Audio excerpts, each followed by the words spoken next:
involved with free trade discussions in South America and in Africa and the Middle East. So they're trying to create this kind of economic environment where they'll be free to move goods back and forth and currency back and forth. I think this is their goal in the short term.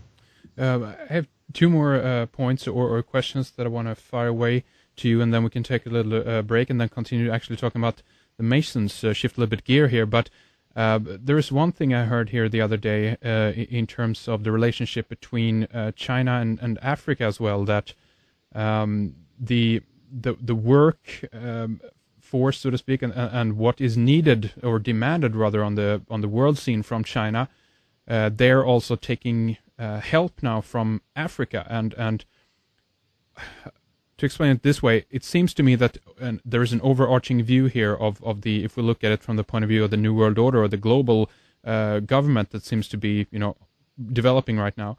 And under this guise is this idea, this kind of dream put forth that, okay, we will, once we do all the nations, we industrialize them, we make them better in terms of wealth and welfare and schools, hospitals, etc.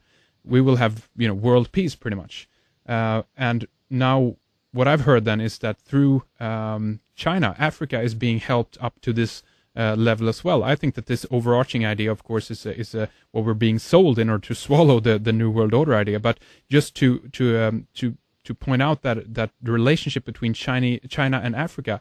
Is that true from your perspective? Have you seen that China is starting to work more and more with Africa now as well, Peter? I believe that China is, the evidence is there. China has been involved with Africa for decades. We just haven't noticed it until recently. But they've been involved for decades. They've been involved with Nigeria because of petroleum. There's no question about that. They've been involved in the Middle East for the same reasons. They've been involved in various parts of Africa because of their thirst for raw materials. That's been a major concern for them. But also they see Africa as the ignored continent. Europe doesn't do that much. The U.S. does virtually nothing beyond a few aid programs and things like this. Africa does not show up for most Americans on their radar screen at all. It's become more of a problem in Europe because of North Africans going into Europe, and Islam has become an issue. So people are more, I think, aware of it in Europe, but mostly because of the Islamic problem that's perceived. But I think that China is very definitely building good relationships in Africa. They have begun to understand that they have to give back to Africa, to invest in Africa. They're throwing money around in Africa more than we do from the United States. So if you worry about a New World Order, I think the New World Order was a Western European American concept. I think that China would resist a New World Order. They may want their own New World Order. They may want a Chinese world order. I think that's the dream of some of their geopoliticians. But that may be the negative pole to the New World Order that's been discussed so much and is being trying to create so many times with many false starts in the West. I think the Chinese may be actually a solution to that by creating their own polarity against it. China is not going to share power with anyone, let's face it. Not at this point. China has become too strong. They've become too proud. They've become too filled with their own sense of possibility and potential. I don't see China sharing power right now. I don't think they have to. They don't see the need for it yet. So for that reason, I think that it's safe to say China would not deliberately become involved in this. There may be some individuals in China, some politicians who are looking to do this. I don't think it's going to be a political platform for that country, certainly not for the Communist Party. They could see an international communist movement, a Comintern, come back again and try to install communism around the world. But they can't do that yet in China till they have communism in China, you see. They don't really have it yet. So they've got to finish their experiment first. They've got to actually create a communist society in China before they can export it to the rest of the world, I think, which is why the Maoist groups in South America and in Nepal and places like that have been so miserable as far as not being able to succeed very well. China is very reluctant to export that kind of militant communism abroad until they can figure out what they're doing, at home. And of course, that could potentially lead the kind of tug of war that you're describing a little bit between these geopolitical forces that is going on between China and the West. That could potentially even lead up to another war between these, a major war between the West and China, possibly even teaming up with Russia. Are you worried about that at all? Well, I'm about as worried about it now as I was back in the 1980s, when that still seemed like a possibility. Russia and China were still cooperating heavily until I began to realize the Chinese really didn't like the Russians. And the Russians were really kicking them around and acting like they were the parent and China was the child where communism was concerned. So there was a lot of animosity there. A military conflict, China has famously been trying to stay out of military conflicts. I think they would see that as bad for business right now.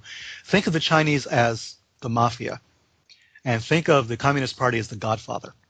You know, where violence in the movies, in the mafia movies, is constant, but in actuality, the mafia feels that violence is bad for business. And I think China looks at it that way too. I don't think China would get involved in a war unless it was good for business. And the only other caveat, I would say, is the possibility of a war with Taiwan still exists. But I think that what China is doing is clever. They're basically taking Taiwan over in terms of trade. And I think we have to look at that as the example China is going to use in the future. There are so many Taiwanese businesses that now are based in China and vice versa, that there's almost no difference between these two countries at this point. There's a political difference, certainly, but it's largely aesthetic. You know, it's a cosmetic difference. I think that there's a lot of Taiwanese who hate China, of course, but there's so many Taiwanese who are tired of the conflict and want to be part of China. So I think their use of military power, I don't see it in the short term. I don't see them trying to do that. They are still not a military power on the par with, for instance, the United States. I think they're still not. They have a lot of people under arms. They have a lot of, foot soldiers. But as far as serious strategic weaponry, they're still behind, and I think they don't want to get into that. They really do not want to get into that. They will exert pressure, and they will cooperate with Russia, I believe, especially where oil is concerned. They'll make some deals, and they'll try to create a kind of a trade bloc, perhaps, and they will try to influence foreign policy in the Middle East, in Africa, and in Europe. I think that's a definite possibility. But as far as a shooting war, I don't think China's ready for that yet. Not yet. I think they want to make sure they consolidate their position first.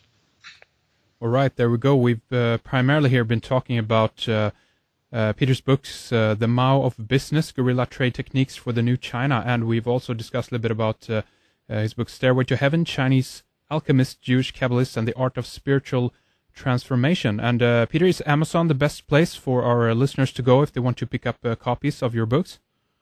Yes, Amazon and BarnesandNoble.com, they're probably the best places to go.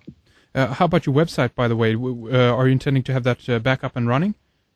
Yes, we've had some problems with it, and I think they changed the server. So at this point, they're trying to get the sites back up and running. We've had problems. We've had the site hacked so many times. I had an article about John McCain that people thought was not nice, and I think it was hacked for that reason. I claimed he was a Manchurian candidate.